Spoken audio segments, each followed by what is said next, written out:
Assalamualaikum warahmatullahi wabarakatuh. Perkenalkan, saya Satya Supardi, Widaswara Pusbang ASN Kepegawaian Badan Kepegawaian Negara, akan menyampaikan strategi pembelajaran wawasan kebangsaan kepemimpinan Pancasila pada video konferensi pelatihan kepemimpinan administrator.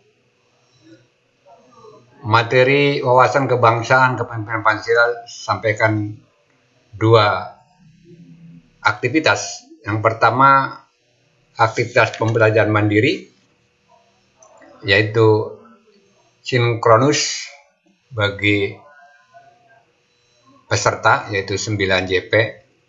Dan kedua adalah melalui video conference, yaitu di kelas atau virtual, yang meliputi 3 jam pembelajaran.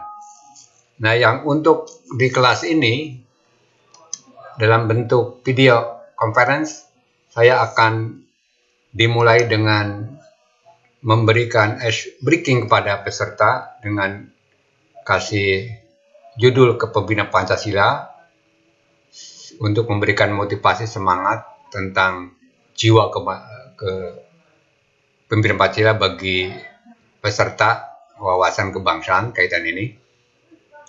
Ini untuk mencairkan suasana, apalagi di kondisi COVID-19 ini, pandemi COVID-19 ini.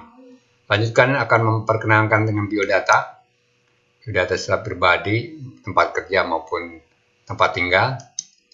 Dilanjutkan agar pembelajaran berjalan dengan santai, nyaman, tapi serius.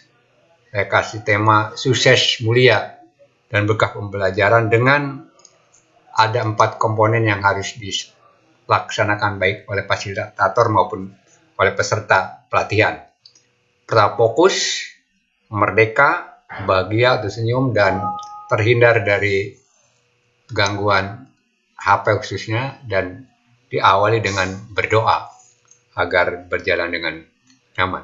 Strategi pembelajaran pada pelatihan ini melalui video conference, kemudian film pendek, jawab, ikhtisar, dan analisa. Ikhtisar adalah 9 JP sebelum pembelajaran mandiri, belajar mandiri. Analisa setelah pembelajaran pada peserta juga diberikan untuk mencoba menganalisa dari wawasan kebangsaan kepemimpinan Pancasila. Dilanjutkan adalah dengan latar belakang dari pembelajaran ini,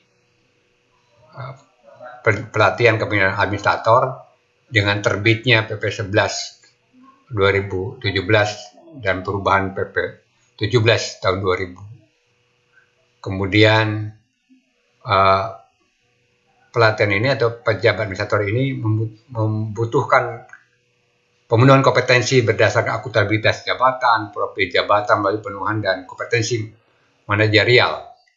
Yang ketiga latar belakangnya adalah pemenuhan kompetensi manajerial baru dalam menghadapi perkembangan lingkungan menyangkut NKRI dan integritas. Latar belakang 4 adalah penyempurnaan dari Diktat PIM 34 menjadi pengembangan pelatihan kepemimpinan pengawas dan pelatihan kepemimpinan administrator. Ini latar belakang. Kemudian dasar hukum juga akan disampaikan kepada peserta agar memahami dari pelaksanaan pelatihan ini. Deskripsi singkat ini akan disampaikan supaya peserta lebih memahami lagi, atau sebagai bekal ya bagi peserta untuk mampu menganalisis substansi nilai wawasan kebangsaan kaitan dengan materi pembahasan. Tujuan pembelajaran, nah ini diharapkan dengan disampaikan tujuan belajar ini, peserta akan mampu mengikuti pembelajaran dan mampu menganalisis substansi nilai-nilai yang wawasan kebangsaan. Kemudian juga perlu disampaikan juga adalah tentang indikator keberhasilan peserta ya, agar mampu paling tidak 4 indikator keberhasilan, antara lain diharapkan peserta mampu menjelaskan substansi selama wawasan kebangsaan kepemimpinan Pancasila dengan memperhatikan potensi kearifan lokal ya.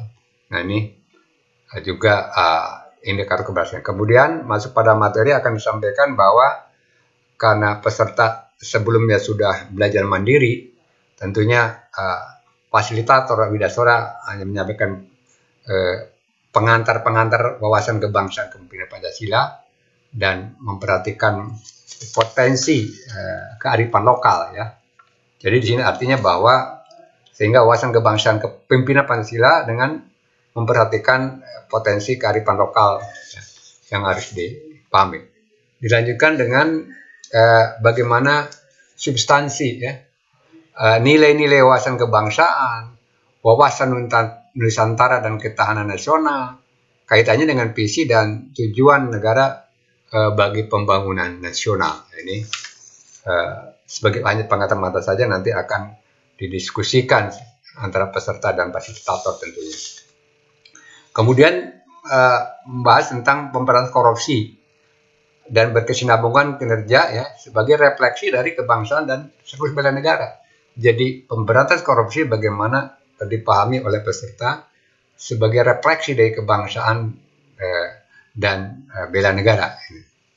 Dan yang materi yang selanjutnya adalah tentang bagaimana inventarisasi solusi ya kreatif dan kekinian dalam kerangka nilai Pancasila dan bela negara dalam mengantisipasi hambatan pemberantasan korupsi dan kesinambungan kerja organisasi sebagai wujud kewaspadaan nasional. Karena ini masalah korupsi adalah tugas bersama, maka diharapkan peserta pelatihan kepemimpinan administrator ini bisa ada kontribusi dalam rangka ikut terlibat sesuai dengan kemampuannya atau tugas tupoksinya.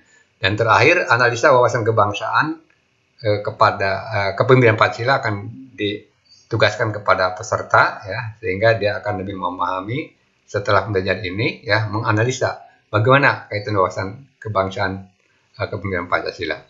Dan terakhir adalah evaluasi ya. Nah, evaluasi ini bisa dalam berbentuk kuis atau pertanyaan secara langsung dari fasilitator ya, untuk memberikan pemahaman sejauh mana penerimaan itu yang akan atau bisa mungkin post test dan lain sebagainya, dan diakhiri dengan doa ya. Sebelum doa juga tetap dimotivasi bagaimana bahwa materi ini hanya pintu kunci dalam rangka mengimplementasikan di lapangan, itu paling penting sehingga mindset dari peserta mampu menerapkan wawasan kebangsaan kepemimpinan Pancasila dalam kehidupan yang nyata di lapangan. Itu yang saya akan sampaikan strategi pembelajaran dari materi wawasan kebangsaan kepemimpinan Pancasila pada pelatihan kepemimpinan administrator. Demikian. Assalamualaikum warahmatullahi wabarakatuh.